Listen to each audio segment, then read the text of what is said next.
everybody?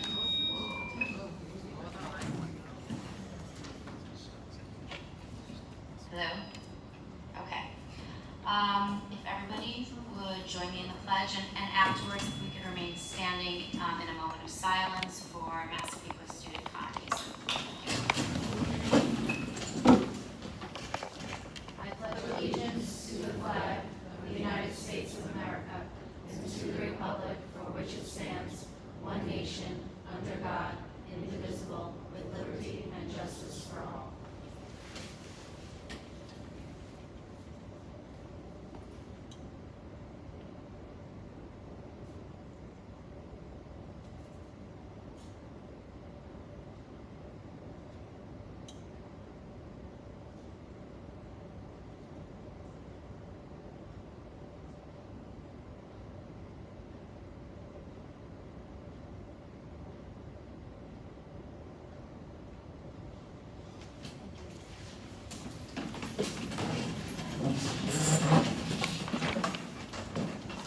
Okay, and we will begin tonight with some annoying feedback and an administrative report from Dr. Cora. So the bulk of our administrative report is going to be the state of the district. So I'll kick it off and we'll get it up on the screen.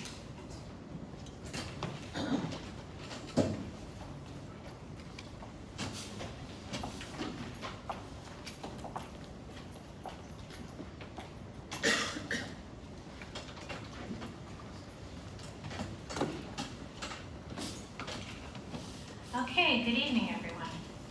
So this actually is one of my favorite nights because we get to really focus on all the great work that goes on in the districts, and I want to thank all of my colleagues who are in the audience tonight.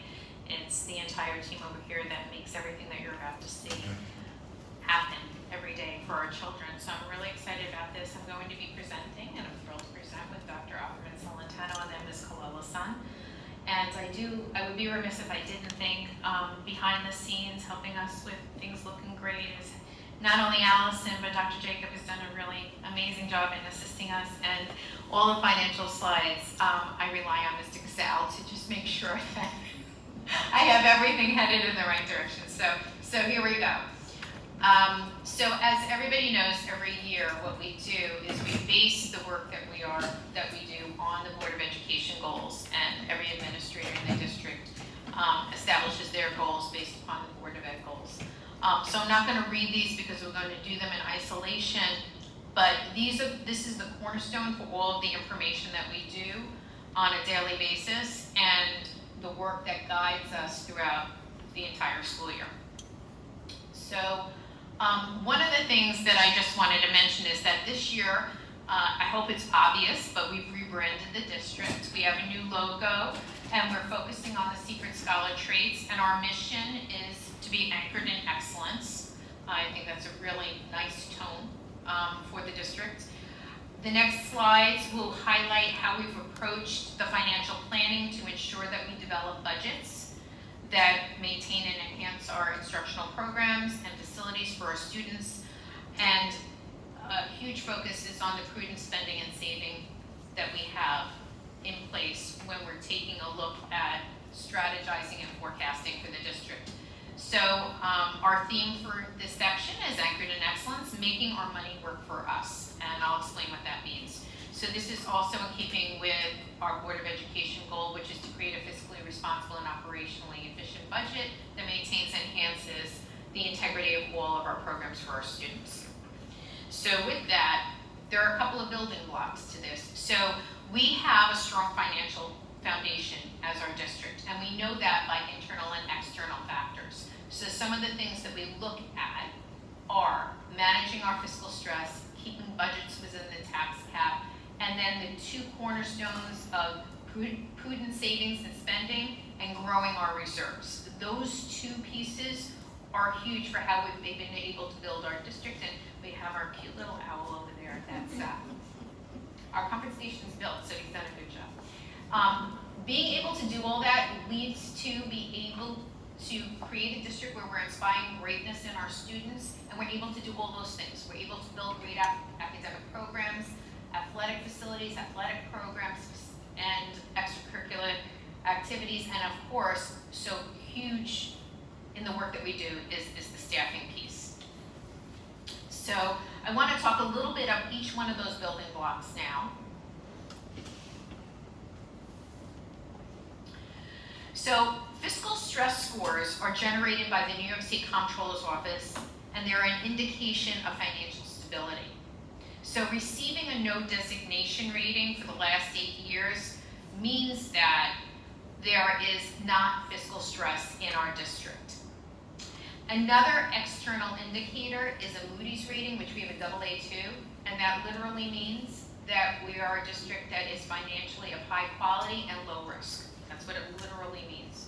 So again, very proud of the fact that we're operating in a no designation of fiscal stress, and again, we can say we're great, and we know, we look at our numbers and we know we're great. When we get these outside validations, it's really nice. Also, one of the things that we've made a commitment to, we have a long-standing tradition of staying within the tax cap. So if we look at the last 7 years, we were able to generate budgets that were either within, or 2 years they were lower than the tax cap. And if you take a look at what our average is, our average tax levy is below what our maximum allowable has been. And we're very proud of that. So all the amazing programs that you're about to see us summarize, that's all done within being cognizant of not burdening the taxpayer too much. So then we take a look at our strong financial condition, and I said before, one of the main blocks was the prudent savings and the prudent spending that we do, and it's really hard to look at these independent of each other. They're really very mutually connected. So one of the things that we do is when we look to purchase things, we look to purchase through the state contracts or through BOCES. When we do that, that generates aid back to us. So the prudent spending then generates money that we have a plan with which we're going to make that goes to how does our money work for us. So we have money invested in NICLAS. We spend a lot of time forecasting because we want to make sure that we made a cognizant decision in this district that a lot of our major programs and enhancements we're going to be funding through our reserves. So how do we do that? We spend wisely by doing the things that I said before, using state contracts, taking a look at self-funding our projects, and that leads to the two together are being able to do things like I'm about to speak next. So by making the decision that we're going to fund our capital projects in-house, we literally are earning interest on money and putting a roof over our heads, as opposed to going to bond. And we said this in the budget presentations. By making that decision, we've saved the district $7.9 million in interest. So instead of paying interest, we're building our reserves, making interest, which allows us to save and put money in our reserves. So it's a really nice strategic plan that Mr. Casal has really done a nice job generating, and we do have a plan, as everybody knows, over the next couple of years, actually several years, replacing all the roofs. So an example of that is the middle school roof in the last budget is now going to be replaced, but we're not doing it when children are in session, so we're going to be doing that in the summer, but it's from this year's budget. Oh, I want to go back to that. So in addition to the roofs, some of the other things that we've been able to do are all the things on the screen here. Enhancing the libraries, asphalt enhancements throughout the district, manor ceilings and lighting. The ceiling and lighting in here was done last year. The new press box. The comfort station, the vast majority of the comfort station was done through a grant, but the rest of the money from that came from one of our reserves. And then, you start talking about the playgrounds and making sure that they're turfed and that they're appropriate for our children. And the high school cafeteria, if you haven't seen the junior senior cafeteria, please go take a look at it. It's really spectacular, and we're going to continue to do this type of work for our children through our reserves. The next goal is we're anchored in excellence and we're inspiring greatness for all of our Seaford scholars. And when we take a look at our teaching and learning, Board of Education goal, provide a dynamic, innovative learning environment that promotes and supports the academic growth of students so that they may realize their full potential while becoming responsible and productive citizens. So how do we do that? And we're going to go back to our anchor analogy. These are some of the areas we're going to talk about when we're talking about that particular board goal. The development and proliferation of secret scholars, our hiring practices, professional development, and the programs at the secondary and elementary levels. So when we're taking a look at Seaford Scholars, of course, this is something that everybody's seen before, but Seaford Scholars is really the why behind the work that we do. And our mission statement is right there. It is to empower students to become learners and leaders of today and tomorrow. And doing that through demonstrating these dispositions and these behaviors. And this rollout has been a true team effort. So at this point, I'd like to introduce the educators that are behind the scenes that are advancing this initiative from our teaching unit. So we have a very large Seaford Scholar Committee that many of our administrators are on, but also behind the scenes are these teachers at the elementary, middle, and high school level that generate the continuous materials to continue to advance the Seaford Scholar so it becomes more part of who we are, it becomes part of our fabric as a district.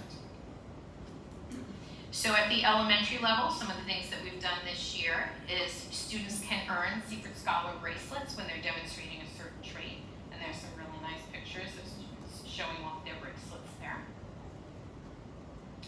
At the middle school level, there are a number of things. There's been career days, there's been team events this year. Lucy, our service dog, comes in and offers emotional support. It's a really cute picture of Lucy in there. And there's a lot of focus on project-based learning and school clubs, and our ASK program there often incorporates Seaford Scholars, and we're working on incorporating throughout our curriculum continuously too. Another change at the middle school is that there used to be a student of the month. Now it's a student that portrays the Seaford Scholar of the Month trait. So we've actually replaced, with the months, we've replaced the indicators and the traits from Seaford Scholars. I will point out the tradition at the middle school had been that students stay up for a full calendar year. So those are actually the Seaford Student of the Month pictures, and we're going to gradually replace them, but we're not taking students off that were Students of the Month last year. One of the things that I think is fantastic about this, and Dr. Mori is in the audience, as is Mr. Politi, yes. I want to credit them with this. They opened up to being beyond the school community. It's the Seaford community that is able to nominate students. So parents, coaches, people from the outside can nominate. However, I think they've done it in a very brilliant and wonderful way in that when they do open up a trait for this, for example, this month it's humorous. When they do open up a trait, they give characteristics of what that should look like. So for example, it being humorous this year, it says, the child would possess empathy, understanding others' feelings, which helps them tailor their humor to be inclusive and relatable. And then it goes on, positivity and optimistic outlook that helps them find their humor even in challenging times. So it's not the most hilarious kid in the class. It's targeted towards how are their emotions in there and behaviors in there that also trigger some of our other Seaford Scholar traits.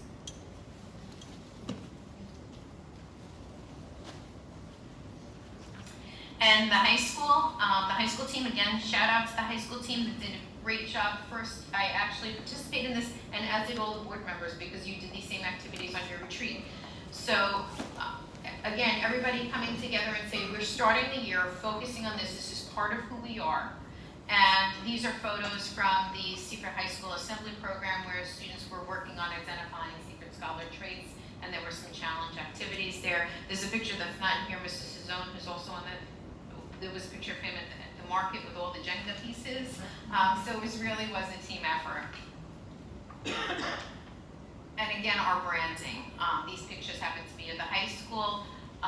The first picture is the staircase, one of the staircases at the high school. The circle picture is actually Seaford Scholar pins, which I think is a wonderful tradition. And I asked Nicole if I could have one. She said we really give them out very selectively. So she did give me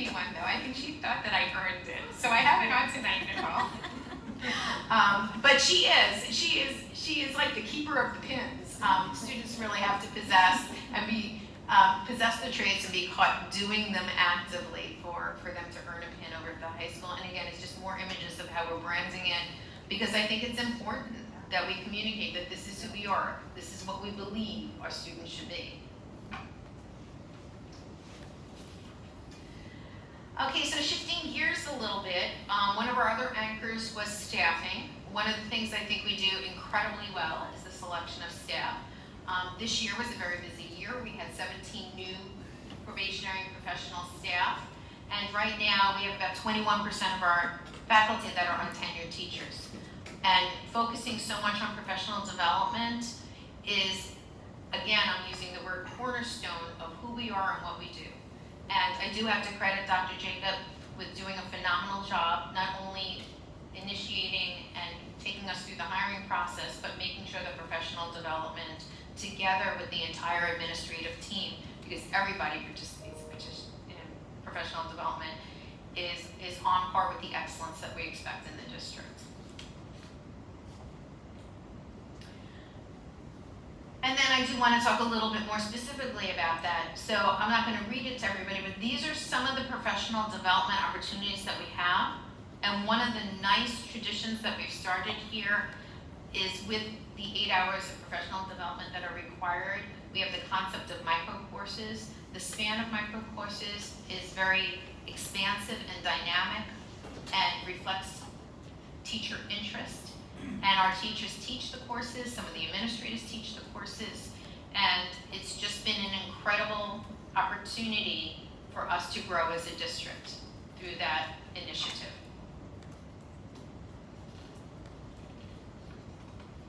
Okay, and now I just want to focus a little bit more on, when we're talking about inspiring greatness in our schools, the last presentation we did a month ago, was on presenting to the board some of the changes that seem to be coming down the pipe with the Blue Ribbon Commission.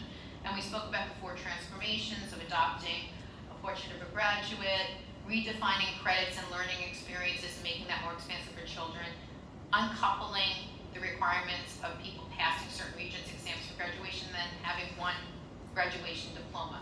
So those were the 4 transformations. And at the time I said, we're going to talk a little bit more specifically about how we think we're in a good shape in our district right now, and again, going to the teaching and learning goal. So again, the vision of the state is that the diploma, the foundation for the diploma is going to be students behaving and possessing certain traits and characteristics that amount to what would make a New York State graduate successful in the 21st century. So working along that, the icons at the bottom are part of the portrait of a graduate, that's for the state. And these are all the things that we said before in the last board meeting that the state would like our children to possess. Most of these are directly related to, if not all, are directly related to our Seaford Scholar profile. So we want them to be critical thinkers, innovative, literate across content areas, culturally competent. They have social emotional competencies, they're effective communicators, they're global citizens. These are all things that we do on a daily basis with regards to Seaford Scholars and with regard to our coursework. So we think that we're already doing this. So our elementary and secondary programs and our Seaford Scholar program feeds into already filling the bucket of being a portrait of a graduate of the state. And we look more specifically, these programs that we have at the elementary level, again, are feeding into that center. We're beginning to build those skills already for being a portrait of a graduate. We've established our libraries as hubs of the district. We're starting to really focus on more inquiry. The LIFT program is a piece of that, but other pieces of it, again, focus on literacy across the content area. We have a comprehensive literacy program. We have a wonderful art music program. And then this year we added a little supplemental support with Magma Math, which I think enhances our math program. We're going to be going full-fledged with a new math program next year. And the concept of kids always being inquiring and curious and stimulating that both not only in the library, but throughout our programs at the elementary level. I think our administrative team and our teachers do a fabulous job of doing that, and we have fun in the process.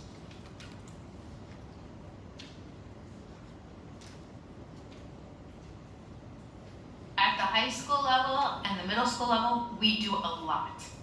So I'm not going to read to everybody, but the amount of work that we've done, both in our application for Schools to Watch and the enhancements that done in combination with the Seaford Scholars, and at the high school, the vast array of offerings that we've done across the board, both in vocational education with the Electrical Training Center, the EMT program, Seal of Biliteracy, Seal of Civic Readiness, our science research course, our capstone classes, all of these things feed into the portrait of the graduate. And I think we do an amazing job across the board. And I think a lot of my colleagues in the audience for all the work that we do. So comprehensively, I think we're in really good shape with regards to where we're stacking up once the Board of Regents tells us, we're off and running. I think we've already been off and running. I want to just spend a moment, which is not part of our K through 12 comprehensive program, but it is part of who we are, is our brand new UPK program. So I just wanted to spend a minute talking about that. So our little scholars are participating in a program over at Maplewood. I do want to thank Dr. Jacob, had gotten this off the ground very diligently and tenaciously last year. She handed the baton over to Dr. Offerman Solentano recently. So this is part of both of their legacies at this point. We have 18 students over at Maplewood this year. We have an active RFP out right now. I'm very pleased to report that 2 additional schools are interested in working with us, that at least responded to the RFP. We have to see how that whole process plays out, but it does look like Maplewood may take on another class of ours, so we may be able to fill all of our spots for next year and offer more opportunity to the community. We will provide, not possibly at the first board meeting in January, but by the second board meeting in January, we should be able to have an update with regards to this. The RFP closes this week. Does anybody have any questions so far? Okay. It is with great pleasure that I pass the baton now over to Allison Offerman Solentano, and she will be discussing a little bit more the specific areas of our data and how that reflects our excellent programs. Thank you, Dr. Pecora, and thank you to the Board of Education for affording me the opportunity to share the data that supports the teaching and learning goal of the Board of Education. And I also really want to take a moment to acknowledge that it takes a village to do the work in teaching and learning. I want to thank the curriculum team, Dr. Langone, Dr. Leone, Dr. Kennedy, all the building administrators, and the student support services team, because this really does not happen without everybody cooperating and collaborating together. So the first slide, you're looking at the ELA and Math New York State exam performance. We continue to have a lot of our students who do not sit for these assessments, with the exception of grade 3. And our middle school participation levels are lower than those in the elementary building. As a result, we need to look critically at our scores with the understanding that they really no longer fully represent what our students know and can do. Our scores on the NWEA exam, where we have nearly full participation, are much more indicative of our students' academic abilities in ELA and math. So we utilize the NWEA Measures of Academic Progress, or MAP, benchmark assessments for reading and mathematics, because they're nationally normed instruments that provide reliable and valid data on student achievement and growth over time. The term RIT score, if you're not familiar with it, stands for RASH unit, and it's a scale used to measure student abilities. The higher the RIT score, the greater the student's knowledge or skill in a subject area. And there's a couple of really great things about the NWEA exam, which is why we continue to use it year in and year out. First is that the scale is continuous, which means that a RIT score is independent of a student's grade, age, or level. It actually compares their performance from one test to the next. So it really does help to level the playing field when you're looking at student scores over time. Additionally, it is a test that is adaptive. So as students answer questions will become either harder or easier depending upon how the student is responding to the question. Lastly, this test is given to hundreds of thousands of students across the United States, which makes it an extremely reliable and valid assessment tool. So how do we use this? We use the data to work with our teachers using multiple measures to inform instruction for every student in our classroom. And as you can see from the data, Seaford student achievement on the fall reading and math tests show that we are above or just slightly below the national norm at every grade level. Our students who take the grade 8 math course are the only ones who sit for the math assessment at that level. Turning our attention to region scores, this depicts the performance of our Seaford students on the graduation level STEM exams. This shows their proficiency in June of 2024. And as you can see, we're the green bar. We exceeded the scores of the region, which is Nassau County, on all 3 exams. And a special shout out to Dr. Langone, because as you can see here in Earth Science, we are above the region, whereas last year, when we presented the June 2023 scores, we were below the region in Earth Science. So that's a really nice improvement. Here are the humanities commencement level exams, and once again, we are outperforming the region in global history, US history and government, and English language arts. And so our performance on all 6 of these exams really demonstrates that our students possess strong communication and analytical skills that will set them up for success in college and beyond. So many of our students take elective Regents exams for one of 2 reasons. They are seeking a Regents diploma with advanced designation, and also they're looking to enhance their transcript with higher level courses that really show rigor in their course load. So this is a bit of a complicated diagram. The blue column represents the percentage of students who pass the exam. So what I want to point out that's not here, if you compare last year's presentation with this one, we've improved in our level of proficiency in all 4 of those exams. In geometry, we went from 68 to 70%, algebra 2 from 74 to 88%, chemistry 84 to 86%, and physics went from 55 to 64% proficiency. So again, I really feel that's something to point out because that's a really big accomplishment. When you look at the orange column, this represents the quantity of students who take the exam. So Seaford really does an amazing job opening doors to students of all levels to take these advanced level elective Regents courses and to sit for those exams. And you can see we outperform the region in our access and opportunity with every exam except for physics, and we're only slightly below in physics. And then when you look at the yellow column combines quality and quantity. So it is a metric that actually combines the blue and orange columns together. And once again, we outperform Nassau County in 3 of the 4 exams. We will, of course, be looking, turning a critical eye to continue to try to improve in physics, and also thinking about what other coursework can we offer students that is in the realm of physics in advanced coursework in future years that will give students additional opportunities. So now I'd like to turn our attention to our achievement in high school advanced placement and graduation data, and share with you all the successes that we've had at the high school.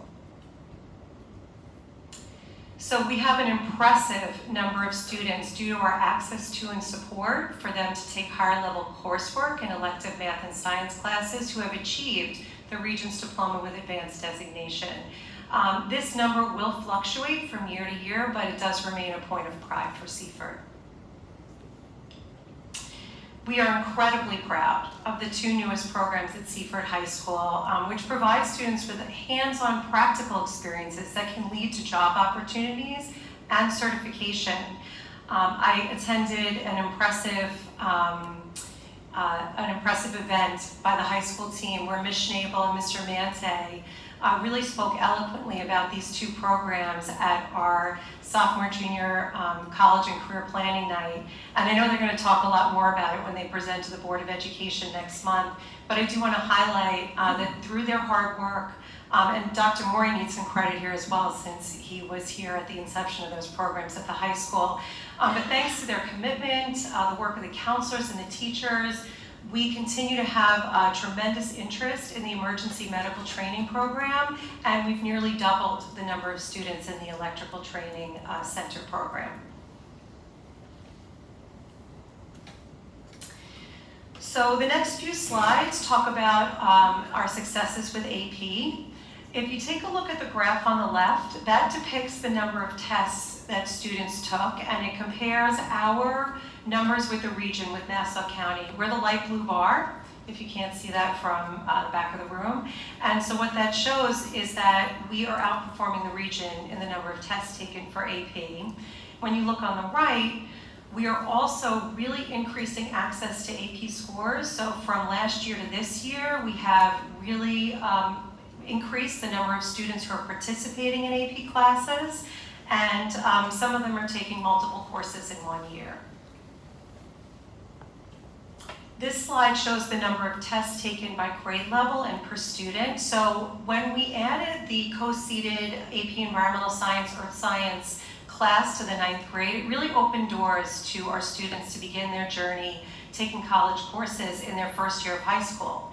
And we provide multiple opportunities for students to take these college level courses so that they can earn the credit that will help them when they go to college. And there's been a lot of research to support the fact that when students take even just one college level course in high school, they are really tremendously that much more successful when they go to college. They're more capable, they're ready, and they have a lot more success. So we'll continue to make those opportunities available to our students. We are once again an AP School Honor Roll Gold School, which is a wonderful commendation that the AP gives to schools who perform in 3 categories. So you have to perform in college culture, college credit, and college optimization. So I'll just take a brief moment to explain those 3. College culture is, when you meet the criterion, you're at or above 40% of the graduating cohort taking at least one AP exam during the high school. So we reached gold status because 75% of our students achieved this. We reached platinum status in college credit and college optimization. College credit, that metric is when 25% or more of the graduating cohort has to have scored a 3 or higher on at least one AP exam. And we had an astounding 53% of our students achieve this. Lastly, college optimization. This is much harder. This is where your graduate students have to have taken 5 or more AP exams during high school, with at least one of them in 9th or 10th grade. So they start at 2% because this is a very difficult criterion to achieve. And we had an unbelievable 31% of our students achieve this. This is really amazing. AP Access Award is exactly what it sounds like. So we provide access and opportunity to our students to take AP courses, and you get an award when you don't close doors, and you also make sure that you're serving underrepresented populations. So we are in an excellent position, as Dr. Pecora shared, to advance the initiatives set forth by the Blue Ribbon Commission through our SEALs. Each SEAL has multiple criteria, including completing coursework and special projects, and students have to do this work over several years. So we are now in our 4th year of offering the SEAL of Biliteracy, and last year we had an impressive 24 students earn this SEAL. And last year was the first year that we offered the SEAL of Civic Readiness, and we had an astounding 66 students who were awarded this SEAL. We are expanding opportunities for students to earn the SEAL of Civic Readiness through the hard work of Dr. Leone, who added the middle school capstone project to 7th grade. So that gives our students an opportunity to earn 1 point towards the SEAL of Civic Readiness before they even walk in the doors of Seaford High School. Plus, this year, Ms. Judson and Dr. Leone are doing amazing work, really going into classrooms and promoting the seal of civic readiness. And Ms. Judson has created a whole new way of tracking our students. And so we're really excited about the work that they're doing at the high school and the opportunities that they are giving our students to succeed. When you look at this graph, I mean, what can I say? This is the second year in a row that we've achieved 100% graduation rate. So, this is really a testament to the entire district because it starts in kindergarten, now in UPK, but it starts in kindergarten and goes all the way up to when they get to their senior year. So we just could not be prouder of our statistics here. And our Seaford scholars graduate with the necessary skills to succeed as risk takers and innovators who are flexible, mindful, resilient, principled, and reflective. They're exceeding expectations with their post-secondary plans to attend competitive colleges and universities, the military and trade schools. Our teachers, our mental health staff, our administrators, they all provide an unparalleled level of support to ensure that every single student has a plan to be successful after graduation. And we could not be prouder of the community we've built to provide our students with the very best education every single day. Are there any questions about the data? No? Okay, thank you. It's now my distinct pleasure to welcome Ms. Mary Catherine Kulala-Sun, our Executive Director of Student Support Services, who's going to share how we're meeting the social emotional learning and safety goal set by the Board of Education. Thank you, Dr. Offerman-Celentano, and good evening, everyone. It's my pleasure to be here this evening to share with you a little bit about how student support services can meet the needs of all learners and all Seaford scholars within the district. So the first thing I'd like to do is take a moment just to take a look at what three buckets really comprise student support services. So if you think of student support services as an umbrella, you'll see that under that umbrella we have special education services and programming, all the social emotional learning initiatives and frameworks that are used in our district, as well as used to incorporate the Seaford Scholar profile. And then in turn, we also have behavioral health supports and services throughout the district. So a pretty robust series of options for our students so that they can become the best version of themselves as learners. The one thing I'm most proud of, and I can speak, I think, for all of us in the room this evening, is that these programs and supports and services reach every single student within the district.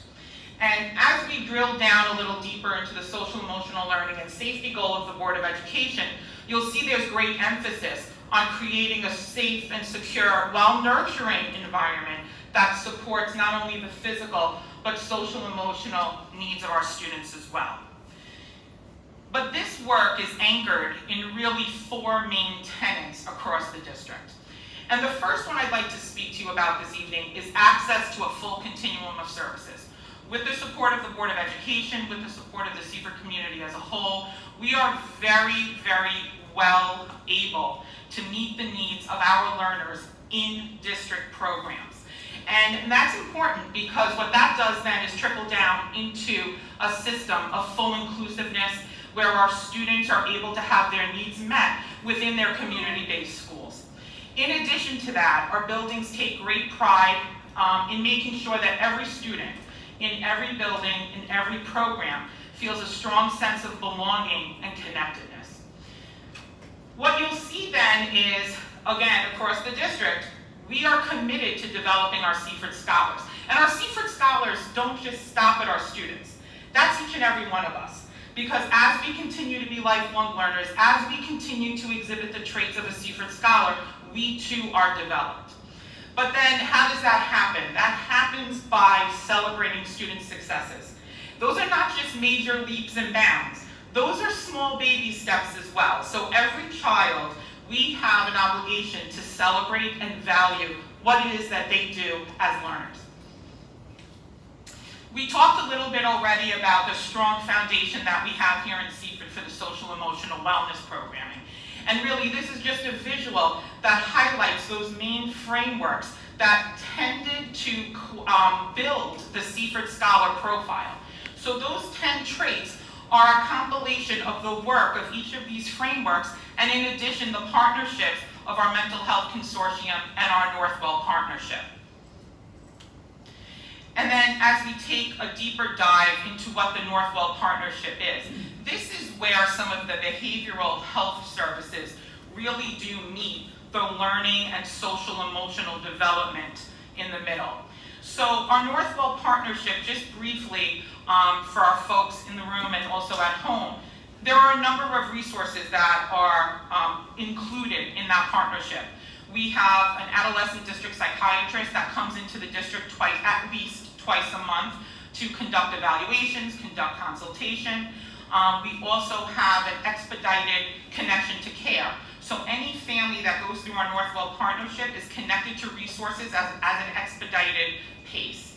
In addition, we have a coordination care effort that Northwell provides where families can get connected to any Northwell provider under any discipline, which if you did that on your own would take a decent amount of time. So we're happy to be able to offer that to our families.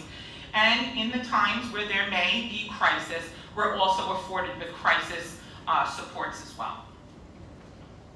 And just to take a look at the utilization of our Northwell programming and partnership, we're not even, at this point the data was from November 22nd, so just about the first quarter of the school year, you'll see the high usage rate that has taken place, and those numbers are a compilation of all 4 buildings. I anticipate those numbers will rise. They are continuing to do that as we speak, but the thrill here is that our families have access to supports that they otherwise would not have access to. And so this is just a very small, brief overview of some of how the student support services can impact every child across the district. But at this time, I would like to welcome back Dr. Adele Pecora, Superintendent of Schools, to talk to you about the last 2 Board of Education goals. Thank you. Thank you.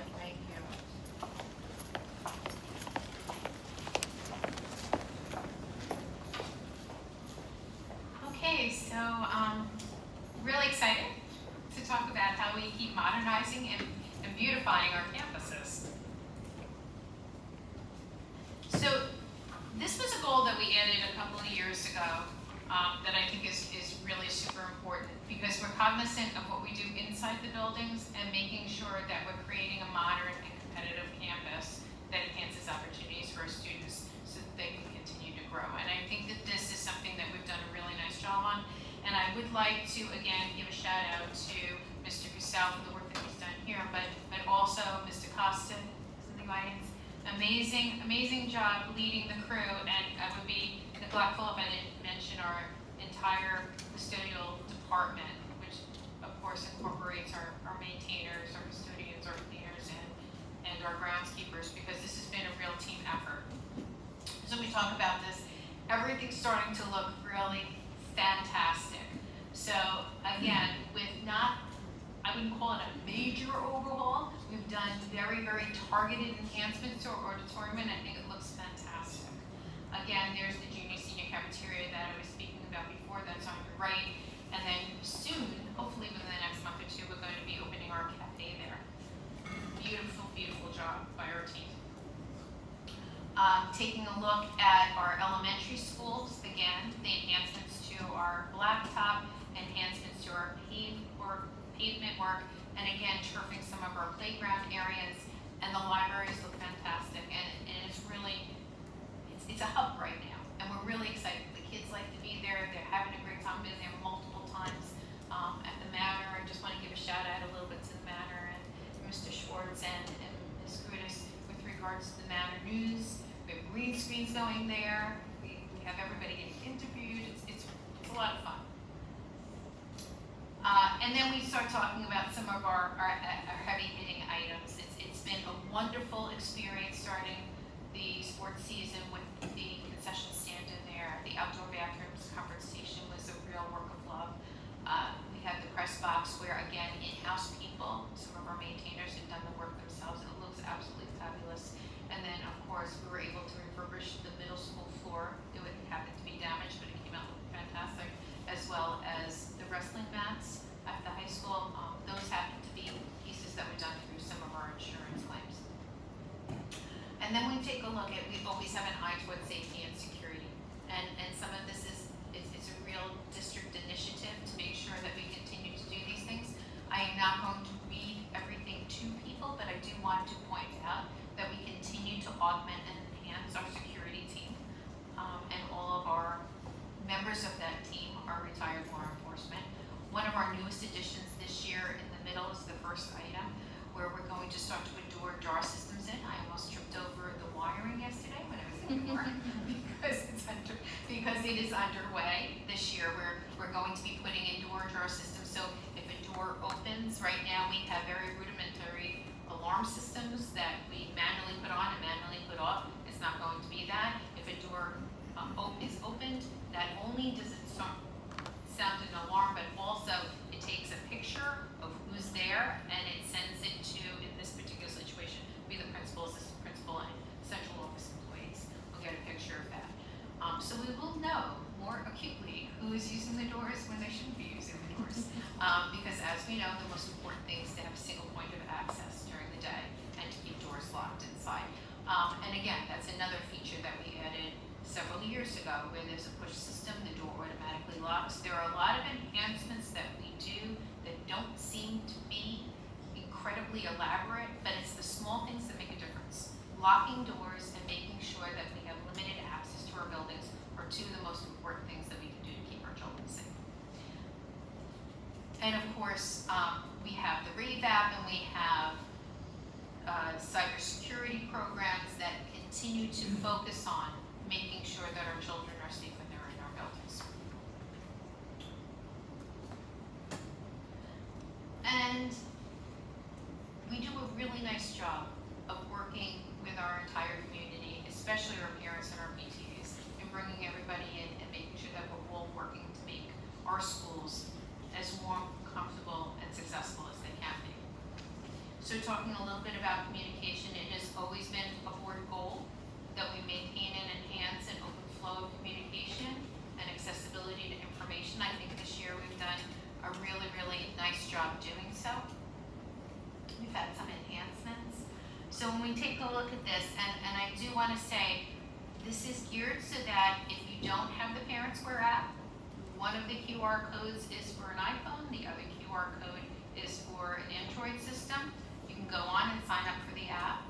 Might be a little bit easier than going online and going to the website.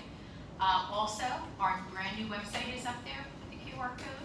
And then Viking Pops was something that we added last year. And again, I will credit Dr. Avram and Solentano, especially with our first edition. And we are looking to do that about 6 times a year. And I think it does a really nice job of encapsulating the great work that we're doing throughout the district. It makes it really dynamic. So if you haven't seen them, I encourage you to go there and take a look. And then, of course, we have our traditional systems that are in place. We have our mechanisms of communication digitally. We have social media. We have Instagram.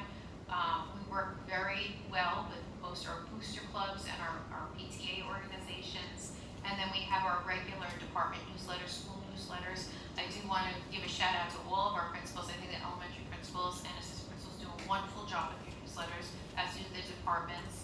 High school has a continuous flow of information, and Dr. Moore has done a really nice job getting word out there this year as well. So I think all 4 of our buildings are up and running and trying to publicize as much as possible all the wonderful things that are available for our children.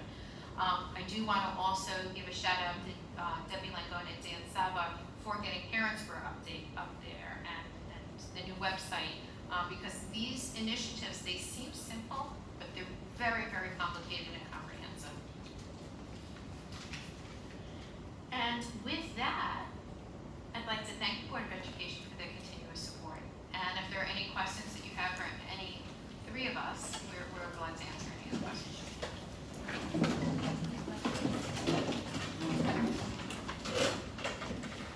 No questions. I just want to thank all the presenters for a very done presentation. The State of the District is definitely one of my most favorite nights in terms of board meetings, because we have an opportunity to see every facet really of what goes on in the district. It's exciting to see the improvements that are done year over year. Gosh, that's irritating.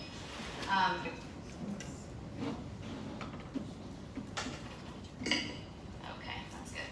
It's exciting to see the improvements done year over year. I love to see the data and to see all the ways in which our students are achieving success. There's so many different pathways here for students of all types, for learners of all kinds to achieve success in our district, and I just think it's wonderful. So I want to thank the administration team, central office, building administrators, for creating these amazing innovative programs, and to our faculty for teaching and implementing them, and everybody for breathing our Board of Ed goals into life. So thank you so much. We really appreciate it. Thank you. So, Yes. so there are two things. One, I just wanted to point out that on the Board of Education agenda on personal action, Dr. Debbie Langone is going to be resigning tonight, and she's going to be taking a position in the district. As I said, I think you could tell throughout the presentation, Debbie, we really do appreciate the work that you've done in the district, especially in a world of technology when that wasn't the original focus, so we really do appreciate that. We wish you the best of luck, and as I said to you today, I always regard you as a colleague, so thank you for that.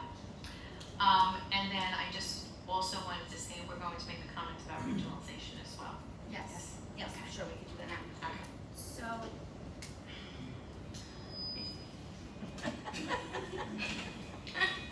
Okay, just by way of very brief update, since Debbie, save us one last time.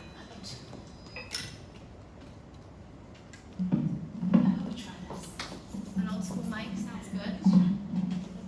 Hello. Okay. So just by way of very brief update, since the board's letter to the community on November 27th, we sent out a letter to advise the community that the board, the state education department had advertised and had put out a notification that they would be revising the proposed permanent rule somewhat to allow districts to opt out of the regionalization planning process. And so in that November 27th communication, one of the things that we discussed was that we were going to not submit the regionalization plan, the meets and needs tool, which would have been due a few days ago, because it was extended until January. And so we were waiting to see what the permanent rule was going to look like, and it looks like what we thought it was going to look like. It is an opt-out of the planning process, not an opt-out of regionalization itself. And so all of our prior objections and commentary on why we find this problematic, they remain. As the community should know by now, we passed a resolution where we and other districts will be filing a lawsuit with regard to this permanent rule, which we find to be an overstep for many different reasons. I would direct you to the many communications that we put out on this topic for a comprehensive explanation of why we find this problematic. That can be found on our website. But the real update for tonight is that we are going to be approving a resolution whereby we are going to be taking the state's offer and opting out of the regionalization plan, and we're going to do that by resolution, which you will hear us approve tonight. And that's it. Okay. If there's anything else in your eyes? All right, very good. Except for the secondary concerts are next week, so. The secondary concerts are next week, so I really encourage everybody to get out and appreciate the talents of our students. The ones at the Manor and the Harbor Schools were absolutely heartwarming this week. Beautiful, beautiful job. Okay. And now on to business. I need a motion for consent agenda item 5A through D2. Second. Any discussion? All in favor? Aye. Okay, this is the resident comment section. Would anybody like to speak? Okay. All correspondence has been responded to on my end, your end. All right. New business. We'll do these together if that's okay. I need a motion for agenda item 8A 1 through 10. Second. Any discussion? All in favor? Aye. We're moving into the policy and procedure, the first reading. Before I go through them one by one, do we have anybody who's going to have any kind of comments? Okay, so we'll do them together? Sure. Okay, I need a motion for agenda item 8B 1 through 5. Yes. 8B 1 through 4, thank you. Move it. Second. Any discussion? All in favor? Aye. I need a motion for agenda item 8C 1. Move it. Second. Any discussion? All in favor? Aye. I need a motion for agenda item 8D through F. Move it. Oh, sorry.